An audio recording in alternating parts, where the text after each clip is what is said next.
Dhanshu Trivedi, you were 160 short of the 400 target that the Prime Minister announced. So you are being asked questions. But of course, the questions that the Congress party is 173 numbers behind the halfway mark in the Lok Sabha is not something that the Congress wants to worry about. Please respond to Dr. Sanjay Jha. Yes, I will respond to what Sanjay Jha ji has said. First, he has used the word fractured mandate. How come when a P-poll alliance has got a comfortable, clear-cut majority, from where he has drawn a conclusion about the fractured mandate? And one more thing is very clear. Out of the 292 seats which we are having, all of us has fought together. On the contrary, in your alliance, there are 50 seats which have been won by fighting against each other. Mamata Banerjee has won 29 seats, fighting Congress against Mamata Banerjee. In Kerala, UDF is having 17 and LDF is having 19 seats. Communist and Congress fighting against each other. In Punjab, 13 seats.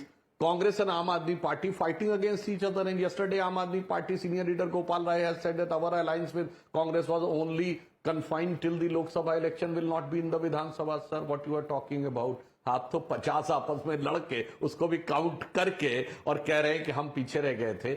So I think it should be very, and you should be reasonable enough. Second thing, I agree to him. हमारा target 400 था. होता है जैसे एक topper बच्चा होता है, उससे एक्सपेक्टेशन होती है always will have an distinction mark. जैसे सचिन तेंदुलकर और सुनील गावस्कर से एक्सपेक्टेशन थी कि हर मैच में सेंचुरी बनाएंगे, और एक बच्चा होता हर बार फेल हो जाता है. Now he has got an opportunity to be cleared by a grace marks. I congratulate the Congress party that in the third attempt they have managed to get the enough seat to become constitutionally a leader of the opposition post. तो उनकी खुशी जायज है. एक बच्चा जो grace mark से पास हो गया और एक बच्चा जो इसको नहीं मिला डिस्टिंक्शन, तो उसके चेहरे की मायूसी. इसीलिए आप देखिए कांग्रेसियों को 100 नहीं मिले, मगर चेहरे की चमक देखिए, आवाज की खनक देखिए, रुतबे की धमक देखिए, तो आप देखते ही रह जाएंगे. और हम 240 पाके भी मायूस थे क्योंकि हमारा 400 टारगेट था. But one thing I would like to ask, हमारा 400 टारगेट समझ में आता है. We have 272 target was in 2014 which we accomplished. 300 plus target was in 2019 we have accomplished. So we thought of 400 because it was the highest ever which has been crossed by Rajiv Gandhi ji. So there is reasoning. But what was the logic behind 295 figure? If as per the Rahul Gandhi's bite, it was inspired by Sidhu Moosewala's song in which he is referring 295 as one of the dhara of the criminal code.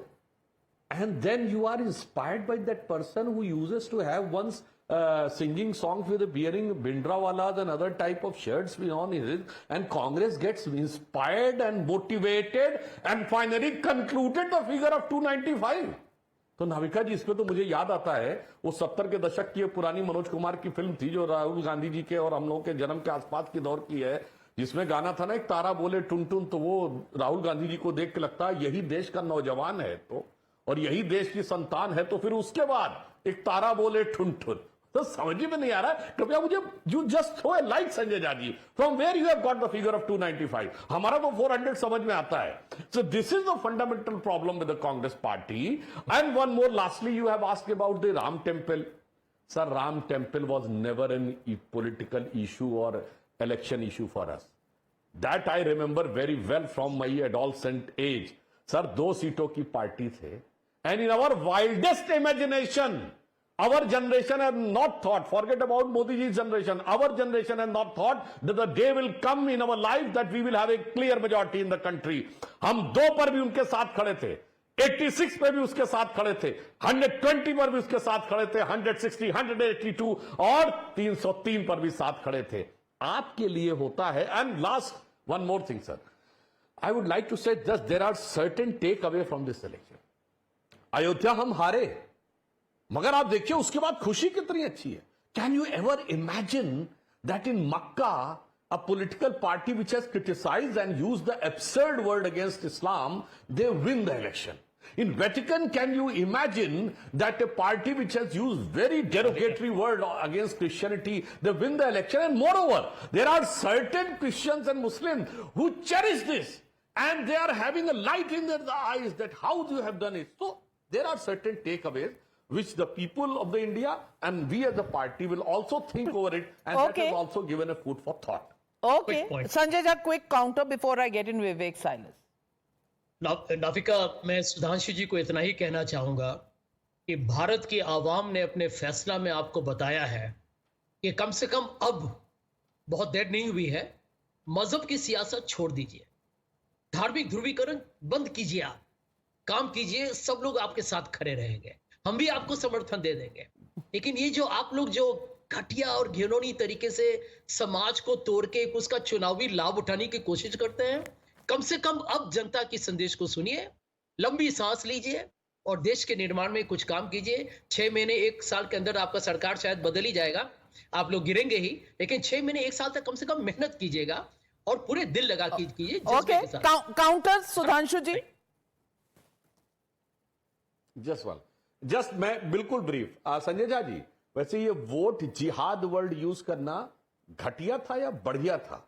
There is a proverb इन हिंदी, खुला खेल फर्रुखाबादी, और फर्रुखाबाद लोकसभा में ही vote जिहाद use किया गया, so it has made the खेल very खुला and फर्रुखाबादी। What was your inner side? Sir ये बता दीजिए, वोट जिहाद वाज ए घटिया वर्ड और द बढ़िया वर्ड? एक बात बता दें आपको सुधांशु जी, एक बहुत ही लोकप्रिय गाना हुआ करता था, उसको सुनिए आप, हिंदी पिक्चर में बड़ा सुपरहिट गाना था, और आपको आज अयोध्या से यही आपको पैगाम मिल रहा है, देखो ओ दीवानो तुम ये काम न करो, राम का नाम बदनाम न करो, भगवान राम पर राजनीतिकरण मत कीजिए। अब हो गया, बहुत खेल हो चुका, अब जरा देश के निर्माण में अपना मेहनत, All right. अपना दिल, अपना दिमाग। All right, let me get in Vivek Silas.